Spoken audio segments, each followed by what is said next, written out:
Welcome to Module 2, When to Borrow. What you'll learn in this module is learning how to define the project with your client successfully, using a tool called Sources and Uses of Funds. We're going to go over good reasons to borrow and not so good reasons to borrow, and helping clients start the process. Don't all businesses need to borrow money? Well, the answer is most of them do, but not all. You may work with some small home-based businesses, especially service-based businesses that don't need capital to get started. But if you're working with a product-based business or a business that needs a commercial or a retail space, it's very likely that they're going to need to borrow. Also, if you're working with a client that's in a growth spurt, sometimes growth really requires capital to make happen. So we want to make sure there's a good plan for the funds. Often when you're working with young, new, inexperienced business owners, they have a lot of ideas, but haven't sat down and really penciled out the details. So we want to make sure there's a good plan. The other thing I found it helpful to do is let people know that this could take some time. When I was doing business coaching, people came in wanting the money yesterday. And the reality is it's going to take some time. I said 2 to 6 months there. You may be able to get something faster, but that's not such a bad estimate to give people to help them gear themselves up for what the process might entail for them to succeed.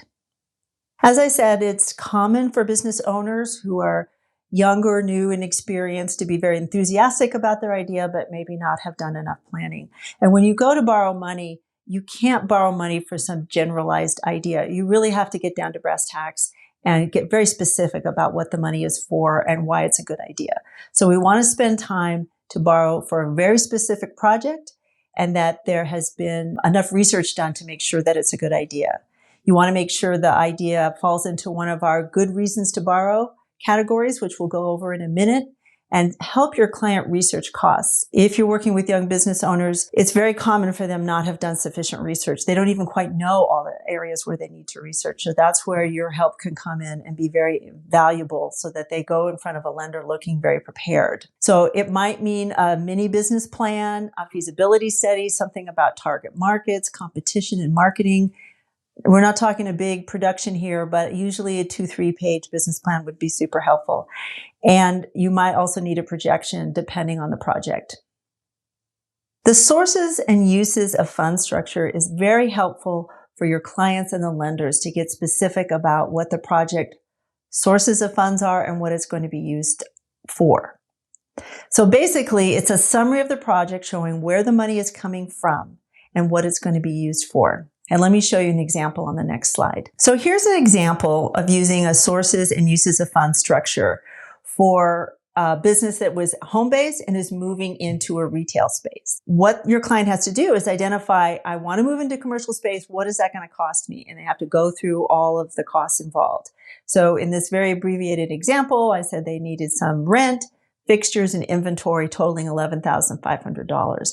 In addition, of course, if business was moving into a retail space, there might be insurance and utilities and all kinds of other things. So that list could actually in reality be quite a bit longer. And then on the left-hand side, you see where's the money coming from. And in this case, it's very helpful if you're not going for 100% financing from your lender, but that you see that the owner is putting some money in. And in this case, the owner says, I can come up with $1,500 and I'm looking for $10,000 from a CDFI in this case. And so the sources is $11,500 and the uses is $11,500.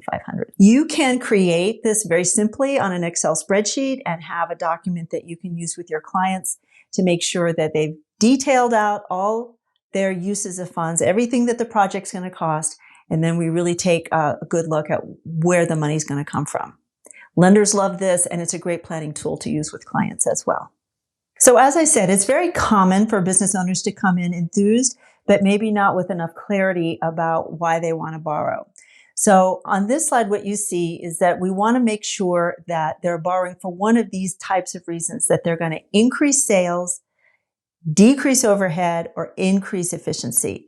In other words, what we're trying to do is make sure that if we take on a loan, which is going to add overhead, right? It's going to add a monthly loan payment to the situation. We don't want to take on an additional expense if it's not going to pay off with some kind of increased bottom line situation.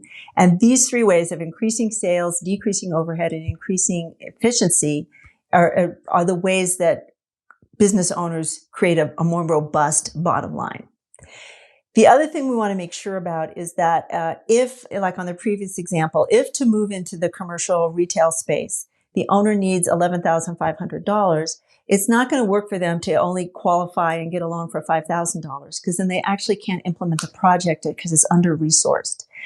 So there's a balance here by saying, what's the minimum I need to be successful, but making sure I have enough so I don't run out of money and can't actually implement the project. So one way you can really help your clients is making sure that when they come in with their project that they're looking capital for, that it falls into one of these types of categories of good reasons to borrow.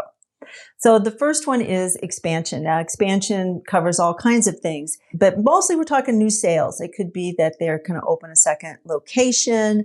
They have discovered they have a new customer segment. Maybe a competitor went out of business and they're getting an influx of new clients.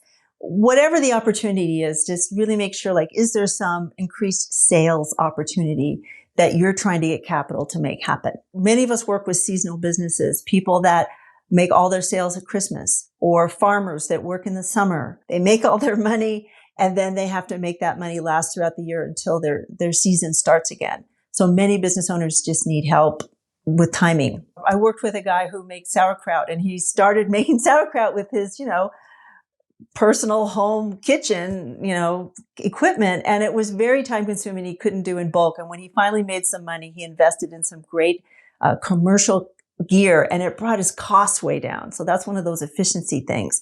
Investing in time-saving efficiency setups or equipment is a good use of funds. A new opportunity, we've kind of talked about this, someone going out of business, a new demand for a product of service that your client can step in and take care of. I worked with somebody who cleaned houses for a living, and she had this opportunity to take on all the post office in the community, which is a big boom for her business, but it was actually a huge jump, and she needed to buy more equipment and take on employees. But again, it's an expansion. It's a great reason to borrow money. And then more inventory or better terms for inventory. If you're working with product-based businesses and they have an opportunity to buy in bulk, it's a little bit like the equipment bullet there. Whenever they can lower their costs and increase their margins, it's another good reason to borrow. So there are times you're going to get clients walking in the door who want to borrow money, and it falls into one of the categories on this slide, and it's your job to explain to them why it might not be a good idea. The most common one I experienced when I was doing business consulting, businesses with low or no profits. It's not going to solve the problem to borrow money in a non-profitable business. You have to actually sit down with the customer, your client, and say, we need to up your bottom line, because taking on debt, which again, like we said, is going to add a monthly payment, is not going to help a low or no profit situation get any better. But there are a lot of people who think that. I even watched a movie the other night where someone said, I took a second out on the house to pay off our creditors. And it's like, well, if you're in trouble, borrowing more money isn't the answer. We have to solve the underlying problem. Again, you get enthusiastic startups that haven't done any planning. Sometimes people need to take a business planning course before they talk about capital. Starting a capital-intensive business. By capital-intensive, it's usually product-based businesses where there's a lot of building something kind of expensive. I worked with somebody who made these very charming kind of small mobile cabins. They were very interesting things, but each one was custom. They were expensive. He had no wherewithal to really borrow the amount of capital he would need to launch this thing. So large, expensive products that need a lot of money to get up and running, unless your client has personal wherewithal, it's going to be hard to get capital and qualify for that much money. Tiny margins is part of even one of the reasons that there's low or no profits. Some businesses just aren't pricing their product properly, or their methods are too inefficient, and they're bringing very little money to the bottom line. Again, we need to address that problem. Lending a loan by itself is not going to fix that. I've worked with two business owners that had about $120,000 in credit card debt.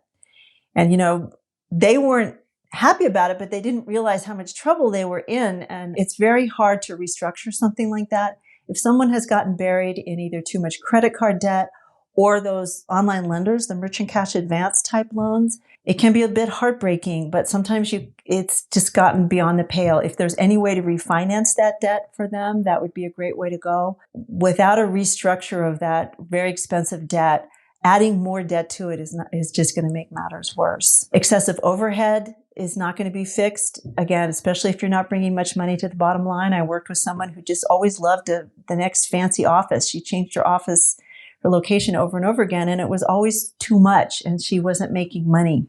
So again, fix the problem, but not with debt. It's not easy to do bookkeeping and understand financial statements. I worked with a lot of business owners who just really didn't have a handle on kind of where they were at financially. They were managing more or less out of their checkbook register, which isn't enough financial information to run a business. And so they'd be running out of money, but you couldn't tell why, because they didn't have good bookkeeping systems or records to even analyze the situation. Sometimes you just have to say, look, we don't even know where you're at right now. We need to set up some bookkeeping and track your information for a while before we figure out where to go from here. So the last two bullets on each side about economic shifts or structural problems, what we're really talking about here is when there's some kind of significant change in the market. Like, this is kind of a joke, but someone's selling pagers and, iPhones come along and nobody's using pagers anymore.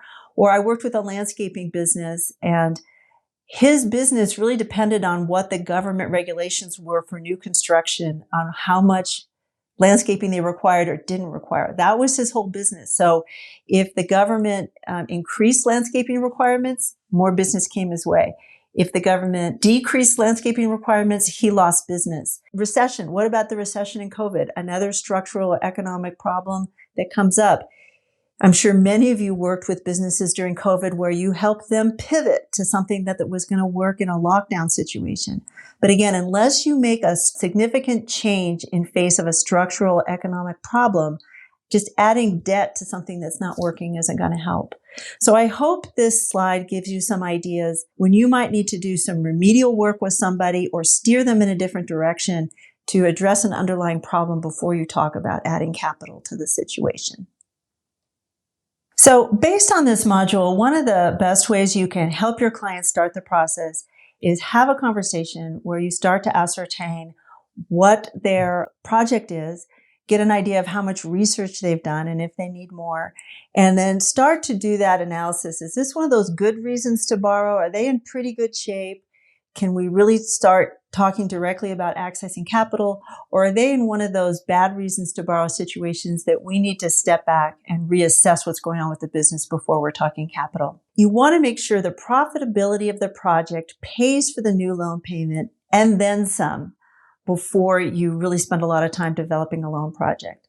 Remember that when you take on a loan, what's going to come with it is a new monthly payment. So we want to make that much money and some more to make sure that it makes sense to borrow. Thank you for joining me on When to Borrow, and I look forward to seeing you on the next module, Finding the Right Lender.